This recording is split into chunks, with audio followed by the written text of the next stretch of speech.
Morning, everybody. Back to work Monday. Everyone's had a couple of days off. All's well in the world. Monday, July the 8th, 2019. Beautiful day headed your way.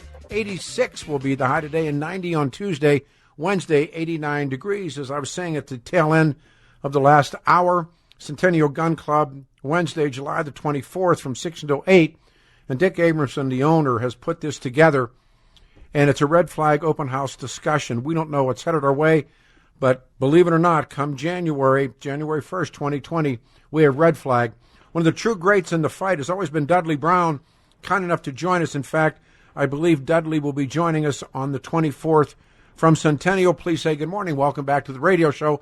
Dudley Brown, good morning, sir. Thanks for doing it again. Well, good morning, Peter. Thanks for inviting me. Indeed. Start to finish, and I've been a huge... We fought as hard as we could against red flag. Red flag comes through, and like so many people, I really don't know what it's going to look like when it happens. And one of the things we're going to go over on the 24th with like you and others to talk about it, but take a couple of minutes and just lecture, if you would, to the audience about what red flag will be like and what do you think it will be like for people, just everyday people that could be possibly red flagged by. Again, it's open-ended, who gets the red flag whom. So take a moment, if you would, and spend some time with it. Well, right now, we talk about red flag law as a noun. I believe it really has become a verb in America, in states that enact these laws. It's essentially a tool against people you don't like, and using law enforcement to, quote, SWAT, much as we've heard about that term, to send law enforcement to a house, and whether it's during the middle of the day or in the middle of the night, and put them in a very, very precarious situation where if they defend themselves, they may end up dead. Now, those are the more extreme examples, and we're not sure how it will play out in Colorado, but we have one of the worst laws in the country, one of the most draconian laws. It really rivals some other very far left states, and so our big concern is that red flag will be used by an ex-intimate partner, or frankly, the crazy uncle, or it could be any number of people who red flag you and put you in a terrible situation of facing law enforcement or giving up your firearms. In some cases, both, of course.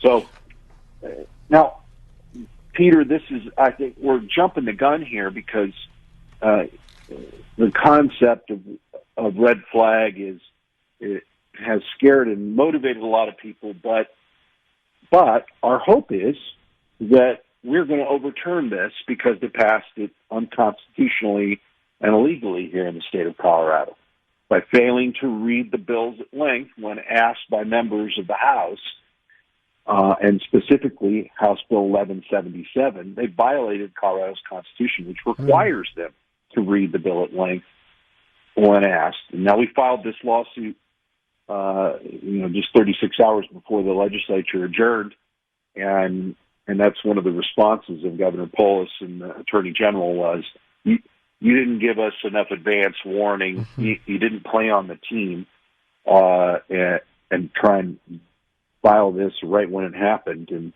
well, newsflash, not everybody in the Capitol works together. That's nothing new.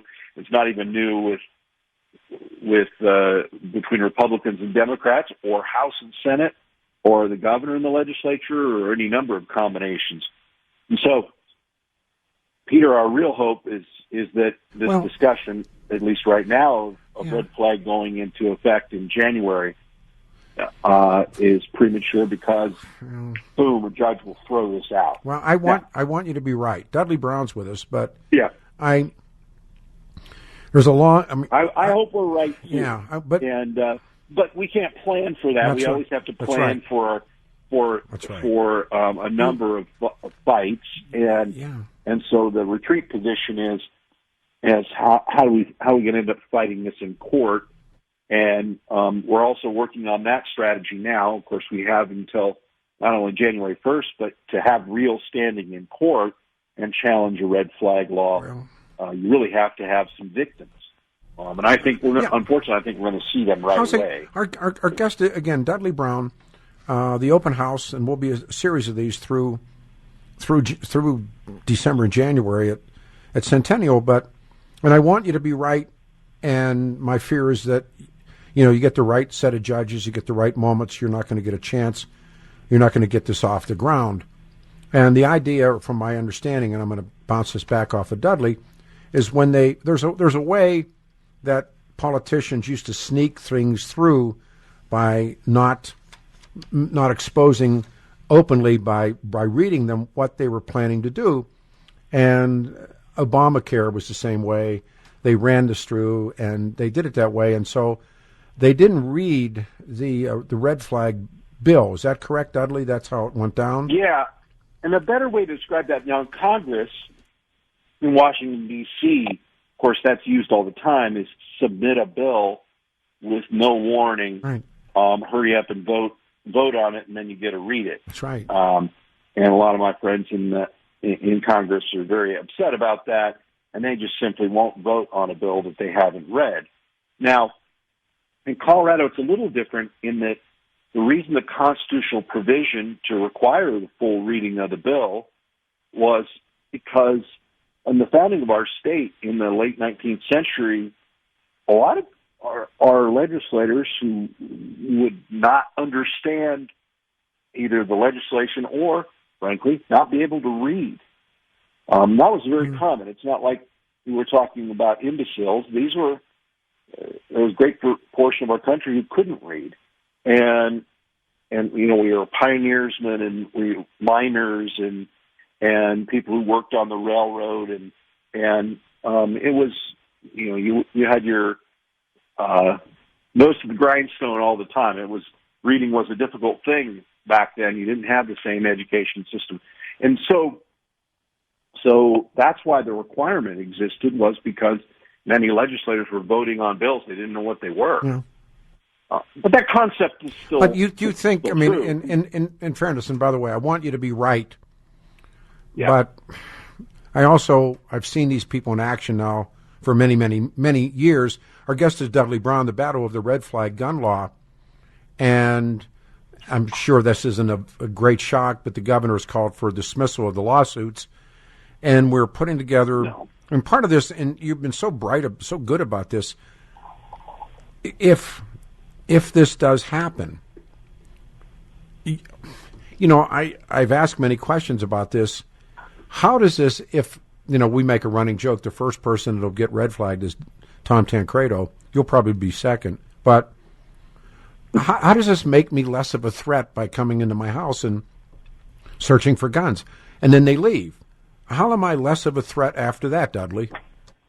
Well, we made this case over and over in the legislature that the concept of sending a team of law enforcement officers, many of whom don't want to do this, to your door because you might be a harm to yourself or others, and you filed it with the judge and you weren't even notified, and then all of a sudden somebody shows up at your door and they knock or they don't knock.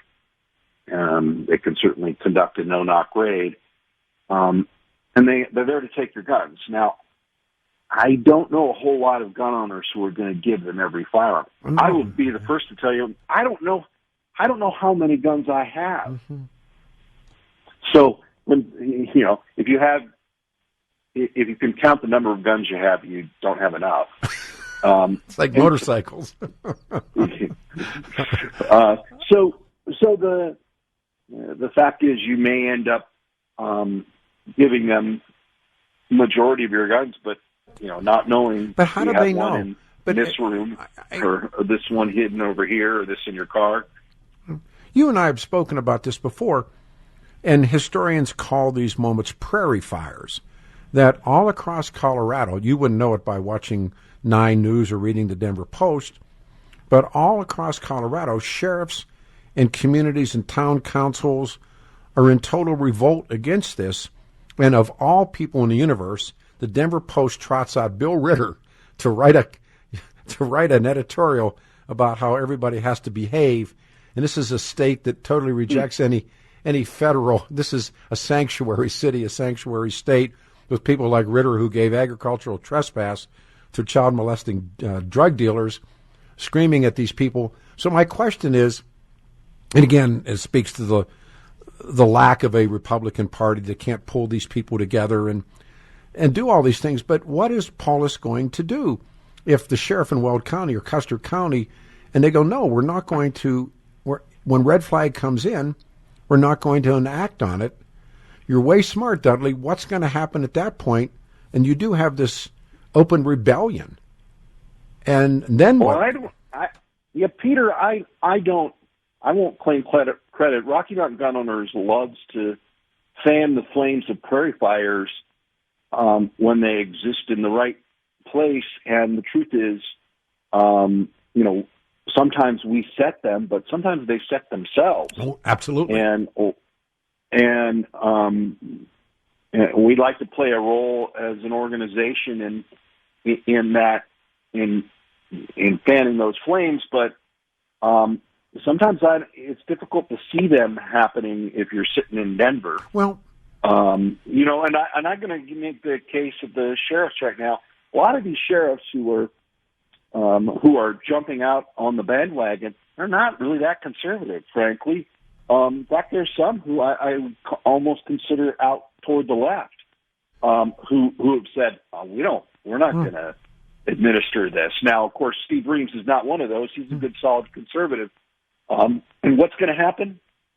I don't know. I mean, really, a lot of those cards have not been played. In fact, I would say, to continue that analogy, I don't think the governor even knows what cards are in his deck. I mean, I totally agree. No one's ever seen this. Yeah, they just believed the AG, Bud Weiser, has told these people, when this is enacted, everybody's going to get along and we're all going to do this.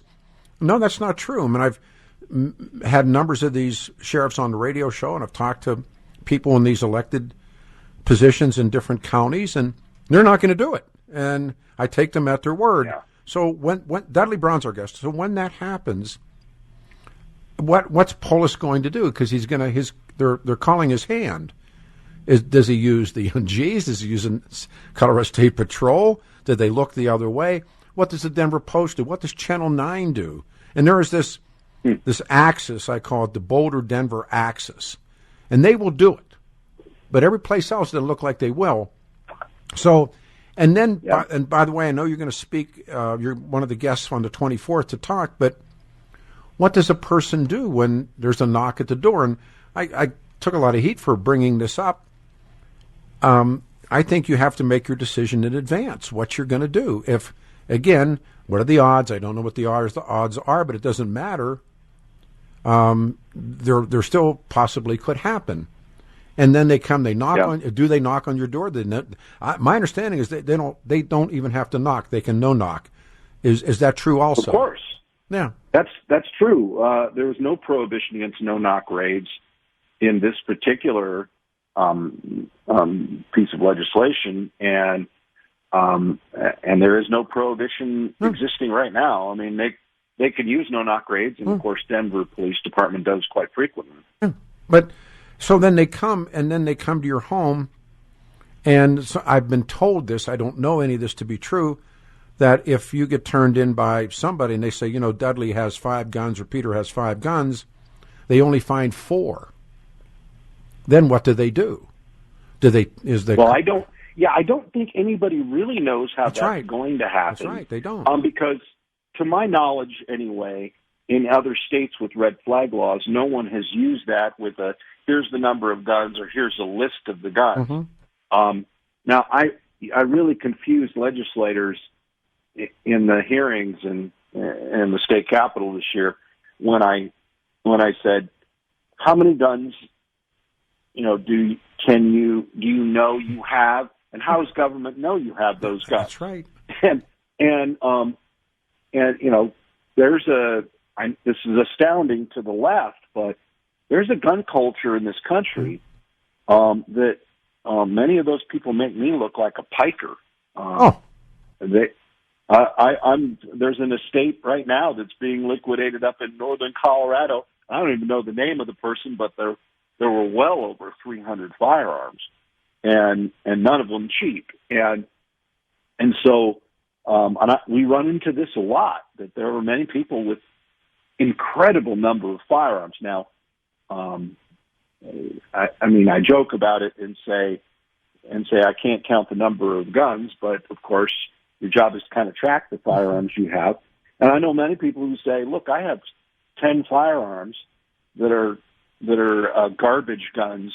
If government comes to get my guns, I'm going to hand them those pieces, an SKS and a bolt action this and a $30 Montgomery Ward special from 1940. And then they go away. I mean, is that it? And then they go away. Yeah. Well, remember this, Peter. Many gun owners have been sold a bill of goods about registration in this country. You have to be a conspiracy theorist to make these connections. We do have a firearm owner registration system. It's called the Brady Act. And that Brady Act, or NICS, which the NRA renamed it because they didn't want to call it the Brady system when they supported it. They had to call it NICS. And that system is a way to track, and it's frankly the cornerstone of all gun control in America. When the left wants to enact a gun control, what system do they use? They use the Brady system. And both Peter and I are old enough and been around the fight long enough to remember who Sarah Brady was. Of course. And for those who don't know, she was the wife of Reagan's press secretary, James Brady, who was shot by Hinckley. By Hinckley's in his assassination attempt, and she took it as her sworn mission then to enact gun control in America, and did frankly a pretty stinking good job of it before she passed away. Indeed. And one of the things she did was she got many people within the firearms community to accept the fact that you have to ask government permission before you buy a gun. Now, that's the current law, but it shouldn't be. It turns what is really a right into a privilege, because now you've gone and asked government. And so, we don't do that with the First Amendment. We're not supposed to. And I always tell people within the media, I said, you'd squeal like a stuck pig if you were required to go to a government agent every time you published a story. Oh, absolutely. Or, in the newspaper, or ran something on TV, or frankly, this show right here. Peter, I'm pretty sure your license would be revoked if you were required to get a First Amendment right license. All these things. Our guest is Dudley Brown, and one of our true faves and most outspoken guy. And Centennial Gun Club, Wednesday, the 24th of July, 6 to 8. And Dudley's going to be that, and he's going to probably be the lead spokesperson or lead lecturer that night. It's 2 hours. It's a gimme. Dick feels strongly about it, and Dudley feels strongly about it, to give up their time. But the part of it is, this is my sense of it, red flag is just a way that the government or this government will take your guns, because there's nothing in it about, okay, Peter, we came to your house, we took what we think are your guns, and now we're taking you into mental health, we're taking you into treatment, we're assuming that, we're taking you here. No, they just leave. And so... No, they don't. They just they're there to take your firearms. My point.